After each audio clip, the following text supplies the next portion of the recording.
Happy new year 2025। বছর শেষে আবারও এলো 31st নাইট। সারা বিশ্বের সঙ্গে সামঞ্জস্য রেখে যথাযথ মর্যাদায় দেশের ক্যালেন্ডারের পাতায় ফের স্থান করে নিল বহুল কাঙ্ক্ষিত 31st। বাতাসে কান পাতলেই বাজছে পুরনো বছরের বিদায় জানানোর করুণ সুর। তবুও সময়ের সঙ্গে তাল মিলিয়ে নতুনের আহ্বানে আজ বলতে হয়, মুছে যাক গ্লানি, ঘুচে যাক জরা, অগ্নিস্নানে সূচি হোক ধরা। 31স্টের উৎসব উপলক্ষে প্রতিবারের মতো এবারও রাজধানীতে পুলিশের পক্ষ থেকে নেওয়া হয়েছে ব্যাপক নিরাপত্তা প্রস্তুতি।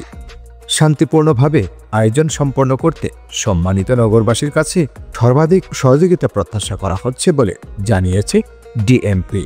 ইংরেজি নববর্ষ উপলক্ষে যে কোনো ধরনের অনাকাঙ্ক্ষিত পরিস্থিতি ও দুর্ঘটনা এড়াতে ঢাকা মেট্রোপলিটন পুলিশ কমিশনারের পক্ষ থেকে সকল প্রকার আতশবাজি, পটকা ফোটানো ও ফানুস উড়ানো থেকে বিরত থাকার জন্য সকলকে বিনীত অনুরোধ করা হলো। 31st নাইটে ঢাকার বাসাবাড়ির ছাদ ও ভবন, উন্মুক্ত স্থান, পার্কে আতশবাজি, পটকা ফোটানো বন্ধে কঠোর ব্যবস্থা নিতে হাইকোর্টে রিট দায়ের করা হয়েছে।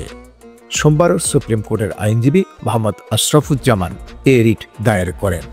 রিটে জনসমাগম ও আতশবাজি ঠেকাতে রাত 10টা থেকে 1টা পর্যন্ত 144 ধারা জারির মতো কঠোর ব্যবস্থা নেয়ার নির্দেশ দেওয়া হয়েছে।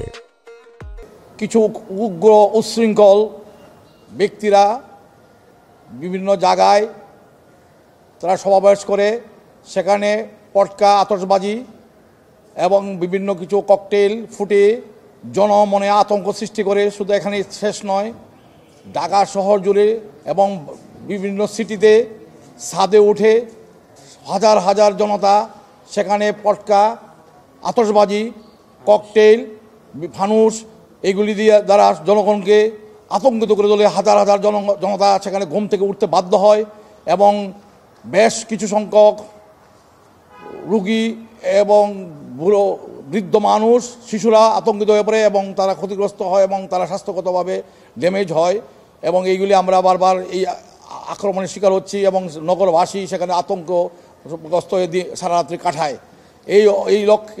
এটা বন্ধ করার লক্ষ্যে আজকে আমরা মহামান্য আদালতে একটি রিট দায়ের করেছি। সেখানে আমরা চেয়েছি যে এইটা বন্ধ করার জন্য কোনো রাত্র 31st নাইটে রাত্রে 10টার পর থেকে কোনো গ্যাদারিং, এই উদ্দেশ্যে কোনো গ্যাদারিং, কোনো সমাবেশ করা যাবে না, তা নিষিদ্ধ করা হোক। এবং আমরা চাইছি প্রতি ছাদে রাত্রে 11টা থেকে শুরু করে 1টা পর্যন্ত ছাদে 144 মতো নির্দেশ জারি করা হোক, যাতে ছাদে কোনো গ্যাদারিং হয় না। অসংখ্য ধন্যবাদ সম্মানিত দর্শক আমাদের সাথে থাকার জন্য।